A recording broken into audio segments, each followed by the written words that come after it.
gitu, sekitar ada hampir 3 jam. Karena saya kalau habis maghrib tuh saya nggak pernah pulang ke rumah, gitu. Dan memang saya terlalu percaya sama pekerja-pekerja saya ini. Kamar nggak pernah saya kunci, dan dia tahu letak-letak kunci-kunci.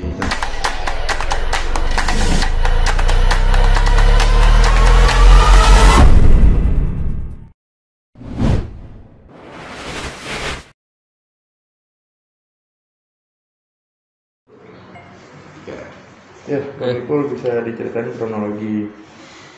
Oke, jadi gini. Jadi semalam itu saya mendatangi Polsek Durensawit ya, karena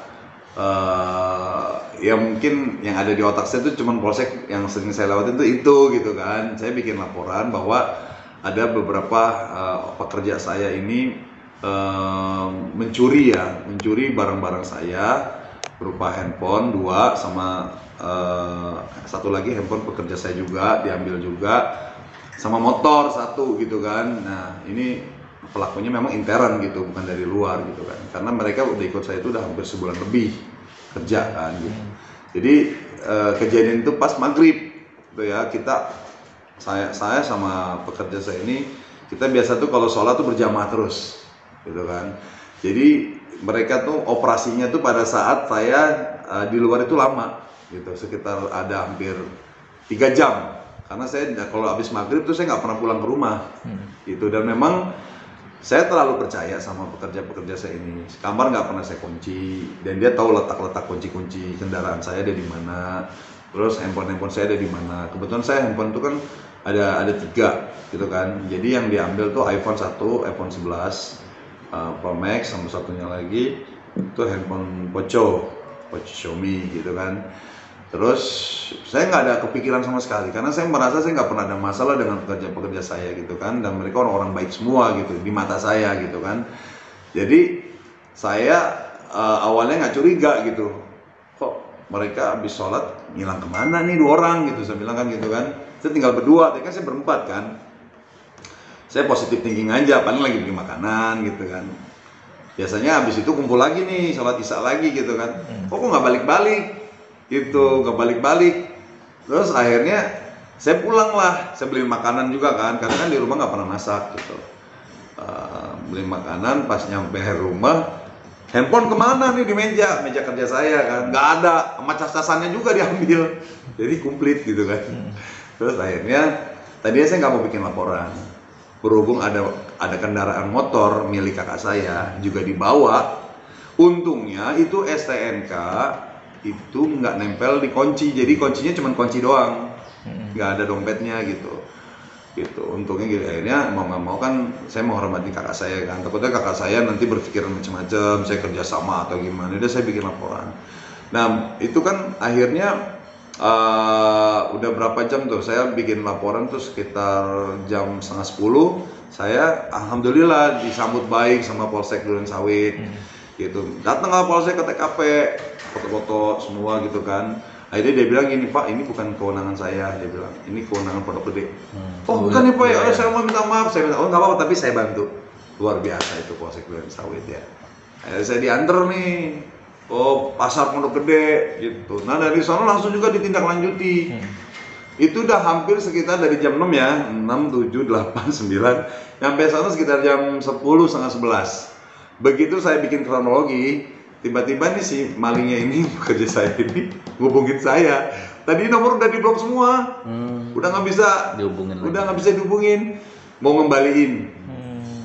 Seneng dong saya, baru udah mau naik ke LP ke atas tuh, gitu kan. Ya saya juga berdoa juga sih. Tadinya saya udah mau ikhlasin gitu, karena berhubung ada motor itu bang. Jadi itu yang bikin saya bikin laporan kan. Akhirnya dia ngubungin gitu, tapi dia nggak mau ngebalikin ke sini. Dia mau nanti saya kasih tahu tempatnya di mana gitu. Akhirnya di Sherlock lah sama dia. Nah dia mungkin dia udah negatif thinking lah, takut saya bawa polisi tuh gimana. Ya udah saya ikutin maunya dia gitu kan. Ketemulah tuh janjian di daerah Cengkareng, lumayan jauh gitu kan. Udah kan gelap-gelap gitu. Akhirnya kita negosiasi. Saya ngomong sama kanitnya. Malam itu juga. Orang saya udah mau bikin LP, udah mau naik ke atas, udah mau dibawa kan berkasnya kan. Dan saya juga terima kasih banget sama Polsek Pondok Gede begitu cepat tangkapnya ya. Biasanya kan kalau bikin LP kan dilihat dulu, diselidikin dulu kan. Ini langsung direspon, ya kabar saya buru-buru itu apa namanya blokir kartu handphone saya yang bulanan gitu kan, takut dipakai atau gimana. Udah selesai, dengeran nggak?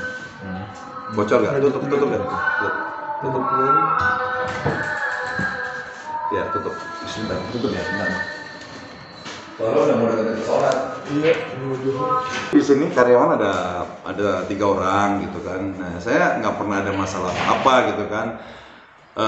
Ya nggak tahu kenapa gitu. Tapi sehari sebelumnya memang handphone saya yang satu udah mulai diumpetin.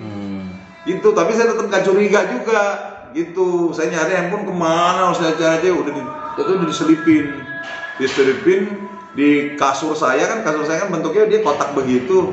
Kan nggak logika juga kan, kok bisa handphone masuk ke situ, ke dalam sini, ke dalam banget gitu. Mungkin udah ngatur di situ dan dia mengaturnya pas maghrib itu. Nah udah setelah saya mau bikin laporan tiba-tiba dia nelpon ngasih tahu, nggak nelpon sih, ngechat gitu kan, ngechat ngasih tahu nih mau dibalikin gitu. Mungkin ya doa saya dijabah gitu kan. Ya udah saya ngomong sama Kanita, Pak, ini kayaknya yang maling ini dia mau ada niat baik mau ngebalikin. Ini gimana, Pak? Ya udah kalau gini aja, dikasih ultimatum. Kalau sampai jam 1 nggak dibalikin, ini bikin LP gitu. Akhirnya saya kasih tahu ke yang maling itu kan. Ya udah nih, saya temuin ya. Pokoknya jam 1 kalau belum selesai, ini bakal lanjut ke laporan gitu. Yaudah pokoknya dibalikin dia bilang. Di mana? Tadinya rencana mau balikin ke sini rumah. Ini dia takut. Akhirnya dia nyari di sono di daerah airport. Cengkareng gitu. Udah gitu. Ya kan saya juga takut dia juga ngatur-ngatur. Ada orang segala macam. Takutnya saya digarong juga nih sono kan gitu kan. Tapi saya tetap koordinasi sama Pak Sulis gitu. Pak, saya koordinasi Pak ya. Nah, tapi kalau barang ini udah ada di tangan saya Pak, nanti saya laporin ke Bapak, tapi udah nggak usah dilanjutin Pak. Saya mikir lah guys, kasihan juga kan. Dan pasal sih udah ada, pasal 362 tentang pencurian gitu kan. Cuman ya saya tetap sekali lagi, ya udah selesai, gitu kan, barang udah kembali, ya udah ngapain lagi bikin laporan gitu. Walaupun ada yang ngegesek-gesek, tetap laporin ini. Udahlah, mungkin dia lagi butuh apa, tapi keburu dia dikasih sadar sama Allah, ya udahlah. Udah selesai, udah barang motor udah, kakak saya juga udah seneng. Dia bilang juga udahlah cabut aja laporannya. Tapi saya bilang kita belum nyampe ke laporan, gitu loh, baru kita konsultasi dulu, gitu. Belum nyampe LP sih belum. Tapi Bang, selain handphone diumpetin, ada gerak-gerik mencurigakan nggak? Kagak, sama sekali kagak. Jadi gini, ada salah satu karyawan memang sore itu dia mau pulang, gitu, cuman nggak jadi pulang, anehnya gitu loh. Di antara dua itu. Iya. Nah mungkin rupanya nih yang mau pulang ini digesek-gesek kali sama yang satunya lagi, gitu. Soalnya waktu ngembaliin motor pun mereka nggak mau nunjukin batang hidungnya. Jadi kayak dia ngumpet jauh di jarak mana. Motor kondisi ditaruh di. Kuncinya diumpetin di itu dan dia taruh di minimarket. Minimarket kan nggak 24 jam sekarang. Nah saya bilang gini, lu jangan otak kotor, saya bilang begitu. Dulu kalau memang bener-bener mau niat balikin, ya kan, mau niat ngembaliin tuh barang, lu tungguin tuh barang. Takutnya nanti lu udah taruh tuh barang, tuh motor hilang. Yang ngambil orang lain. Nanti dia cuci tangan, padahal dia juga gitu kan, takutnya gitu kan. Ya nggak, gue udah balikin, ya kau lebih pinter juga kan, gitu. Akhirnya aku baik-baikin, udah pokoknya jam segini nggak ada, gue pergi nih, dia bilang begitu, dia takut. Jangan pergi dulu, itu kan daerah sepi gitu kan. Saya ngebut-ngebut sampai mau, jadi alhamdulillah selamat gitu. Jadi alhamdulillah udah, pas saya juga lihat kanan kiri juga kan. Takutnya nanti saya berhenti di garong gitu kan, ngeri juga sih. Tapi semua barangnya dikembalikan. Nggak ada satupun yang alhamdulillah. Setahu saya, untungnya saya waktu mau sholat tuh saya bawa kan, saya ada 3, ini yang saya bawa gitu kan, dompet saya bawa. Nah handphone 2 itu saya letakkan di sana, sama handphone satu lagi karyawan saya juga diambil juga gitu. Cuman lucunya memang udah niat kali ya, sama cas-casannya diambil, gitu. Apa motor kakak saya lagi gitu. Ya udahlah, Dan alhamdulillah udah dilembutkan hatinya, dia mau ngebalikin, udah selesai, udah selesai, udah pokoknya ya saya doakan semoga dia mendapatkan pekerjaan yang baik dan tidak boleh begitu lagi kepada ibaratnya orang yang mungkin suatu saat dia akan ikut kerja gitu. Udah berapa lama sih kerja sama Bang Ipul? Sebulan lebih. Oh, baru sebulan. Udah sebulan lebih. Gitu. Tapi Bang Ipul sendiri mengikhlaskan gitu, nggak ada pikir besok dia akan begitu lagi. Wallahualam, tapi saya orangnya selalu positif thinking, selalu positif thinking. Tadinya saya nggak mau bikin laporan, pikir handphone enggak lah, gitu kan. Ya mungkin walaupun memang handphonenya cukup lumayan, cuman karena ada motor itu, motor pok saya, gitu kan dibawa kan. Itu Jadi saya bikin laporan. Tadi saya sempat ngintip motornya sudah dicopot platnya, emang sengaja sama dia apa gimana? Nggak tahu deh, kayaknya dicopot deh. Emang nggak ada platnya? Nggak ada platnya? Oh, bener ya? Oh iya berarti iya, udah itu mungkin. Udah. Orang handphone saya yang itu kan kemarin nggak dikunci. WA-nya udah ganti WA dia. Parah kan? Udah ganti WA dia di handphone. Tuh di kok begini kan kalau ada perubahan ganti nomor kan kelihatan ya. Kayak ada message yang kebuka gitu kan dan nomor-nomor asing. Udah diganti, memang awalnya udah jahat, memang udah mau dimakan gitu. Mungkin di perjalanan mungkin dia berpikir panjang lagi. Ya syukur alhamdulillah lah gitu. Tapi sempat cerita motifnya dia apa, ngambil emang ada kebutuhan mendadak. Saya nggak tahu dia ada masalah apa gitu kan. Ya, saya nggak tahu, pokoknya dalam 2 hari itu udah kelihatan punya niat jahatnya gitu. Karena dia mungkin lihat gini, saya itu orangnya nggak terlalu resik ya, ngonci-ngonci ini, ngonci-ngonci itu. Jadi orang kadang-kadang terbersit mungkin lah gitu kan untuk melakukan kejahatan kan. Jadi dia tahu lah namanya ya, dia menghandle satu rumah ini gitu kan. Ini dikunci bagaimana, kuncinya ada di mana, letaknya di mana. Dalam 1 bulan kan orang bisa kenal kenal situasi ya kan. Ini di rumah ini kita cuman ada berenam, kakak saya sama anaknya sama saya, ini karena saya 3 gitu. Jadinya dia kan menghandle lantai 1, lantai 2, lantai 3, lantai 4 gitu kan. Jadi kan tahu gitu kan gitu. Nah ini jadi satu pelajaran tersendiri nggak tuh Bang Ipul ketika ini jadi pengalaman berharga yang nextnya menerima karyawan baru seperti apa? Oke, pastinya yang jelas saya harus lebih selektif lagi gitu. Karena memang saya tuh kalau mau terima karyawan tuh ciri-cirinya harus gini. Pertama memang orang-orang terzolimi. Artinya memang mereka tuh yang memang benar-benar ada orang ya. Jadi memang mereka tuh yang memang benar-benar orang susah. Gitu kan. Saya tuh ngomong niatnya ngebantu orang susah gitu kan. Gitu untuk kita sama-sama berjuang gitu.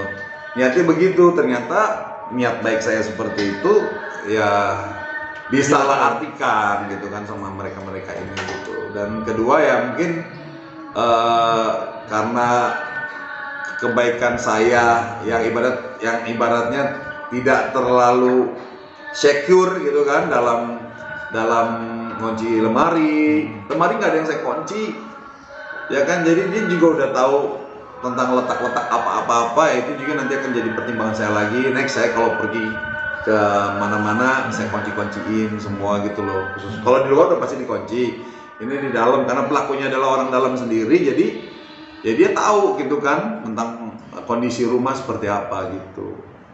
Dan memang dia tahu jamnya saya memang nggak ada di rumah gitu. Jadi jam 6 sampai jam 8 tuh pasti saya udah kegiatannya tuh di masjid aja, manggil sampai isya ngaji-ngaji gitu.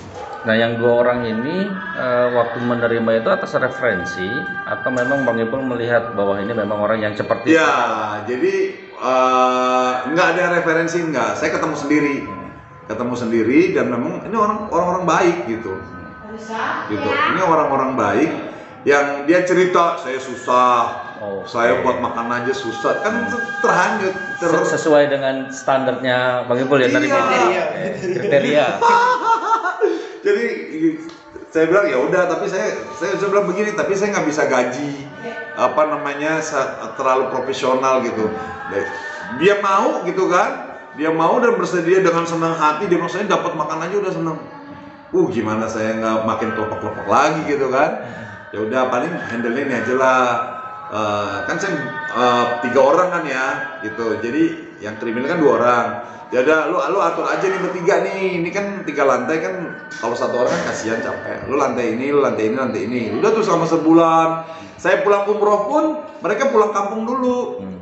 Gitu, jadi pas begitu saya pulang umroh mereka kerja lagi gitu. Nah itulah setelah itu saya nggak tahu lagi kondisi pribadi mereka gitu kayak apa gitu kan gitu. Mungkin ya ada tergesek-gesek, dia pengen beli apa dengan cara bagaimana gitu kan. Yang dia lakukan dia pikir menguntungkan dia, ya dia lakukanlah kriminal itu gitu kan. Oh saya nggak curiga macam-macam, gitu. Ya baru tahu, oh kok begitu ya. Setahu saya orangnya baik ini. Gitu. Ya udahlah, tapi alhamdulillah dia langsung dikasih hidayah lagi sama Allah untuk mengembalikan gitu, dibulak-balikan gitu. Oke. Oke. Makasih Bang. Makasih Bang.